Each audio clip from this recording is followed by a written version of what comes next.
Hey guys, and welcome to the Fish Room. I'm Rachel O'Leary, and today I am showing you my farm tank, and this is a 75-gallon snail tank.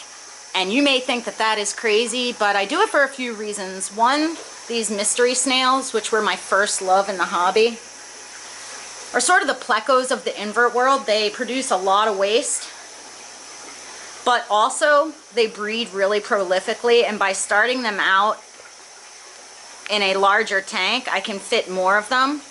And one of the things that I really love about mystery snails is that they'll eat duckweed, as you see here, but they leave healthy plants for the most part alone, which is absolutely awesome. So they're great in a community aquarium as long as they're not being placed with fish that will nip those long antennae that you see. But also, and even more importantly, is that they have a really inefficient digestive tract. So as they're eating decaying or dying plant matter and algae and leftover fish food, they poop prolifically, and the poop sticks in their slime trail, and it creates paramecium and infusoria. In fact, they used to be called infusoria snails. If you look up old research papers, you'll see that a lot. And this is great food for small fish or fry. So I really like to add these guys to my community aquariums when I'm getting ready to travel, or even my invert aquariums, or any aquariums particularly with young fish, as it helps feed them in between feedings when I have someone coming in only a few times a week. Also, if I ever have a surplus, my turtle snails are a very important part of their diet, so they would be great for that. So a couple considerations for keeping mystery snails and keeping them well is that you want them in moderately hard water, and this helps to preserve their shell integrity. You also want to keep them subtropical ideally. Now, they can take the warmer temperatures, but it makes them grow much quicker, which makes their shell much thinner and more fragile. So I like to keep them in the lower 70s when possible. Also, you need to target feed them. They're not very fish and algae eaters, and it's really important if you want them to breed that you're feeding them appropriately. I've done videos on this in the past, so I'm not going to go too hard into that now.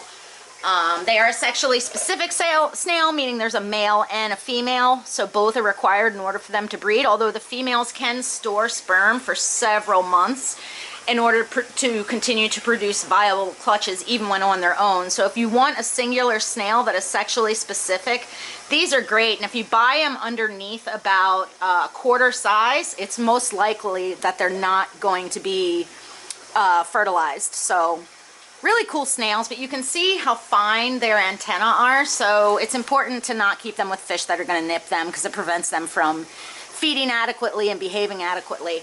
I think that if you ever keep these guys, though, you'll see that they have insane amounts of personality and really cool behavior. See how this guy is cupping the foot or his underside at the water surface to pull that duckweed down to eat? Really cool.